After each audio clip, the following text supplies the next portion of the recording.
이번에는 투자 상품 중에 물가 상승률을 따라서 운영할 수 있는 그런 상품들 중에 변동성이 있다는 건 원금이 보장이 되지 않는다라는 측면도 있기 때문에 네. 그 부분을 위험을 분산할 수 있는 그런 방법에 대한 상품을 제가 제안드리도록 하겠습니다. 그렇군요. 자, 그렇다면 그 은퇴자들이 물가 상승에 따른 재테크를 잘 해야 되는 어떤 특별한 이유가 분명히 있지 않을까 이 생각을 늘 항상 하긴 합니다만은 오늘 한번 이게 여쭤보도록 하겠습니다. 그렇죠. 요즘처럼 요즘 은행 금리가 네네. 4% 정도 수준, 그러니까 물가 상승률을 따라가지 못하고 있어요. 네네. 그렇기 때문에 안정성, 그러니까 저축성에만 계속 예치를 한다면 그런 수익률을 우리가 도달될 수가 없기 때문에 물가 상승률을 감안한 상품을 자산 중에 필요로 한다라고 말씀드릴 수가 있습니다. 네. 근데 뭐 재테크를 하는 데 있어서 물가 상승률을 생각하고 준비하는 건 굉장히 좋지만 그렇게 따지면 뭐 무조건 재테크를 돈을 많이 넣어서 많은 수익을 낼 수 있는 게 가장 좋은 방법이다 이런 거 아니에요? 그러니까 저는 네. 근데 평상시 제일로 애가 타는 부분이 어떤 거였냐면요. 네. 물가는 상승합니다.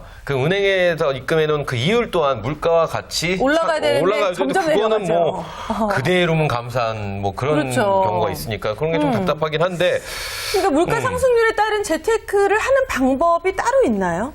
우선 제가 추천해드리고 싶은 부분은 네. 적립식 펀드예요. 그래서 네. 적립식 펀드 같은 경우는 뭐 물론 원금이 보장이 되지 않기 때문에 네. 개인들이 그 투자를 하는 방법에 있어서는 매월 자동이체의 수단을 네네. 연결을 해서 고정적인 적립식을 기획하는데 코스트 에버리지 효과라고 해서 네. 계속 입금할 때마다 평균적인 매입 단가를 낮춤으로 해서 수익률을 창출하는 부분인데요. 네. 무엇보다 중요한 거는 만기가 가까워질 때가 중요해요. 네네네. 그러니까 펀드는 당장 가입하라. 그렇죠. 어느 시점이 중요한 게 아니라 네. 만기가 되는 어떤 자산이 좀 모아졌을 때 만기될 때 주식 시장의 성과가 좀 상승을 하고 있을 때 네. 그때 환매를 하시는 게 가장 좀 좋은 방법인데요. 네. 무엇보다 자동이체뿐만 아니라 이렇게 지금 주가 하락이 좀 되어 있잖아요. 이럴 때 추가적인 여유 자금이 있다면 그 주가 하락에 맞춘 저가 매수를 틈틈이 운용을 하면 본인이 원했던 수익률을 좀 더 가깝게 투자할 수 있는 방법이라고 볼 수 있겠습니다. 근데 저는 사실 펀드를 한 번도 접근해 본 적이 없거든요. 그래서 그런지 예전에 한동안 되게 경기 안 좋을 때 펀드가 뭐 반토막 났다 이런 경우가 사례를 주변에서 너무 많이 봐서 약간 그 펀드는 위험한 것이 아닐까 이런 두려움이 사실 조금 있어요. 저는 저번 주에 정시펀드에 네. 가입을 했습니다.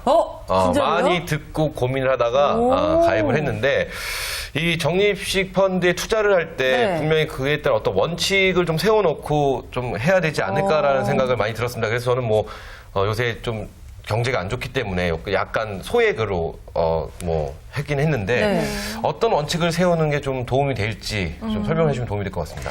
우선 각 시장이나 펀드별 어떤 비중을 분산 네. 원칙의 투자 비중을 가지고 있어야 돼요. 네네. 그래서 적립식 펀드를 하실 때 시장이나 업종별로 나눠서 그 투자를 원칙으로 하는데 무엇보다 좋은 펀드를 선택할 때는 네네.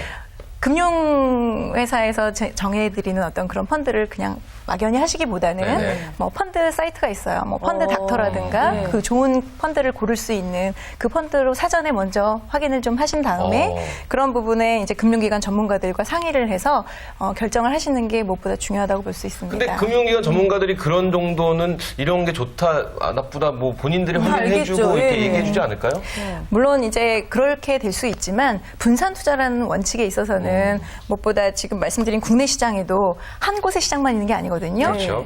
뭐 예를 든다면 뭐 대형주, 네. 또 뭐 1.5 레버리지라든가 아니면 중소형주가 있을 수 있고요. 또 거기에 그 그룹주라고 볼 수 있는 뭐 삼성그룹이라든가 현대그룹 이런 그룹주가 있을 수가 있어요. 또 최근에 녹색성장주 해가지고 그런 테마별 있기 때문에 그런 부분으로서도 나눌 수가 있고요. 네. 또 해외 시장 같은 경우는 이제 우리가 이머징 국가라고 할 수 있는 네네. 뭐 브라질, 러시아, 인도, 중국 그리고 해외의 선진국이라 할 수 있는 부분은 뭐 미국이나 유럽 이렇게 나눌 수가 있고요. 또 크게는 섹터 펀드라고 해서 뭐 금이라든가 광물 이런 쪽 또 에너지 네. 이런 부분들로 그 어떤 분산의 원칙을 두어서 투자를 할 수가 있어요. 그런데 그런 부분에 뭐 최소 뭐 월 10만 원이면 아까 말씀하신 것처럼 적은 소액으로 해서 매월 자동이체 부분을 이용할 수 있는 그런 투자 방법이 되고요. 네네. 그리고 무엇보다 본인의 투자 수익률을 어느 정도 정해서 뭐 난 연 10%면 환매하겠다 이런 환매에 대한 투자 원칙을 정하셔서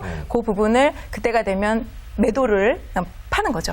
파셔서 수익을 취하고 또 그 수익을 취했을 때 그 시점에 트렌드에 맞는 시장의 정보, 하락한다는 거예요. 그렇죠. 시장 정보나 이런 부분들을 또 다시 제 원칙을 세워서 운용해 가야 된다라는 거죠.